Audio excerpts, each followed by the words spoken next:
From CNN, Chicago area mayor says federal agents tear gassed him at a protest outside an ICE facility. In suburban Chicago, a small protest outside an ICE facility turned chaotic when federal agents clashed with demonstrators blocking a van. Evanston Mayor Daniel Biss, a Democrat running for Congress, claims he was tear gassed, calling it terrifying and an attempt to intimidate nonviolent resistance. Protester Kat Abu-Ghazala says she was thrown to the ground and hit with pepper balls amid ongoing deportations in the Midway Blitz operation that's arrested nearly 550 people. ICE reports protesters assaulted officers, slashed tires, and blocked entrances, leading to at least 10 arrests, while local officials condemn the tactics and call for facility shutdowns. From Fox News, mother furious after Rep. Crockett calls daughter murdered by illegal migrant a random dead person. The mother of murdered Maryland woman Kayla Hamilton is outraged after Rep. Jasmine Crockett referred to her daughter as a random dead person during a House debate. Crockett, a Texas Democrat, criticized Republicans for exploiting victims' stories for political gain, mentioning other ignored crimes like those tied to Jeffrey Epstein.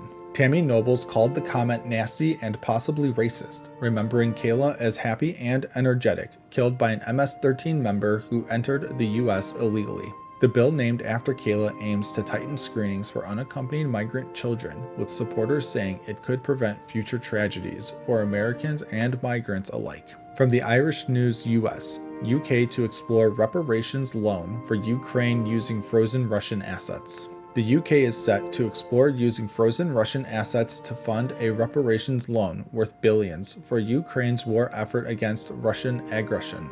Chancellor Rachel Reeves will announce plans at a European meeting emphasizing options that comply with international law while supporting Ukraine's security. This follows EU suggestions to back loans with profits from frozen assets, avoiding direct confiscation that some fear could breach laws. The UK has already committed £21.8 billion in aid and frozen £25 billion in Russian assets, with calls from some to seize them outright for Ukraine. From Law and Crime, they knew exactly what they were doing.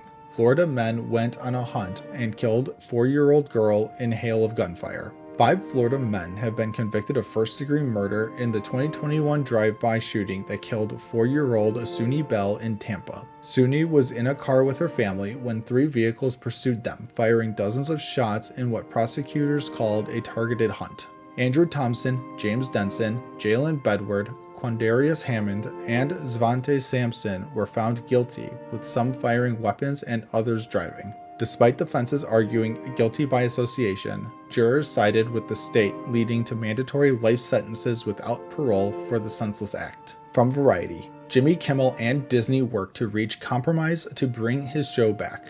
Jimmy Kimmel and Disney are negotiating a compromise to bring Jimmy Kimmel Live back to ABC after it was pulled indefinitely. The show was preempted by major station owners like Nexstar and Sinclair following Kimmel's controversial remarks on Trump and conservative activist Charlie Kirk's death. FCC threats and political backlash from both sides have fueled criticism, with free speech advocates decrying censorship. Discussions consider staff impacts and ad revenue, but no deal is guaranteed, amid Kimmel's long tenure and other Disney projects. From CBS News, ICE threatens lawsuits if Democratic states don't hold migrants. ICE is threatening legal action against California, New York, and Illinois for not honoring immigration detainers and sanctuary policies.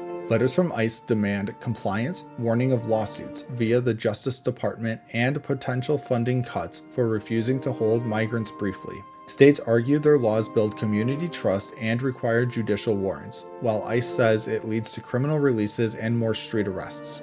DHS reports 400,000 arrests since Trump's term began, mostly with criminal records escalating clashes in major cities. And as always, thank you for the like, comment, and subscription.